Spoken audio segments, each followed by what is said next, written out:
সেদিন দুপুরে ১২টা নাগাদ একটা জায়গায় যাওয়ার কথা থাকলেও হঠাৎ রৌদ্রের তাপ এত পরিমাণে বেড়ে যায়, যেটা আমরা করেছিলাম দুপুর ২টো নাগাদ বেড়ে সেই জায়গায় ক্যান্সেল করে সোজা চলে যায় একটু ঠান্ডা হাওয়া খাওয়ার জন্য সিপাহীজলা গিয়ে বোট ভাড়া করে নেমে পড়ি পুকুর ধারে এই শাপলা ফুলগুলো দেখতে যে কি ভালো লাগছিল। তবে সত্যি কথা কি জানো তো, আমার পারতে না একদমই মন চাইছিল না। তবে দেখছিলাম প্রত্যেকেই পারছিল আর নষ্ট করছিল, তাই ভাবলাম প্রত্যেকেই পারছে যখন আমিও দুটো পারি। তাই আমি নিয়েছিলাম 3টি ফুল। বেশ সুন্দর লাগছিল আর প্রাকৃতিক হাওয়াটাও ছিল দারুণ। তবে তার মধ্যেও ছিল রৌদ্রের প্রখর তাপ, যা আমি একটু সহ্য করতে পারি না।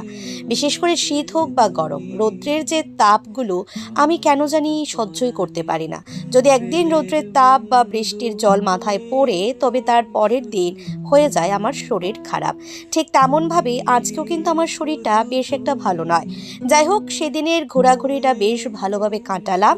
মাঝে মধ্যে একটু দূরে কোথাও যাওয়ার ইচ্ছে হলে চলে যায় নৌকাঘাট। আর এই দেখো শাপলা ফুলগুলো গোটা পুকুর ধারে, কি যে ভালো লাগছিল। তারপর একটু ঘোরাঘুরি শেষ করে সোজা চলে আসি বাড়ির উদ্দেশ্যে। আসার পথে এই জায়গাটাতে না গেলে না হয়, এটা হচ্ছে সিপাহীজলার মেইন গেট, যেখানে দাঁড়িয়ে কিছুটা খাবার দাবার খেলাম কোকোনাট ওয়াটার, যেটা আমি প্রথমবার খেয়েছি, বেশ ভালোই লাগলো। তারপর সোজা চলে আসি রনি পাঞ্জাবি ধাবা, যেটা রয়েছে আমাদের বাইপাস রোড। তারপর এখানে কিছুটা খাবার দাবার খেয়ে সোজা বাড়ি। তবে খাবারের ইচ্ছে ছিল অন্য একটি, খেলাম আরেকটি। আজকের মতো এটুকুই, টাটা।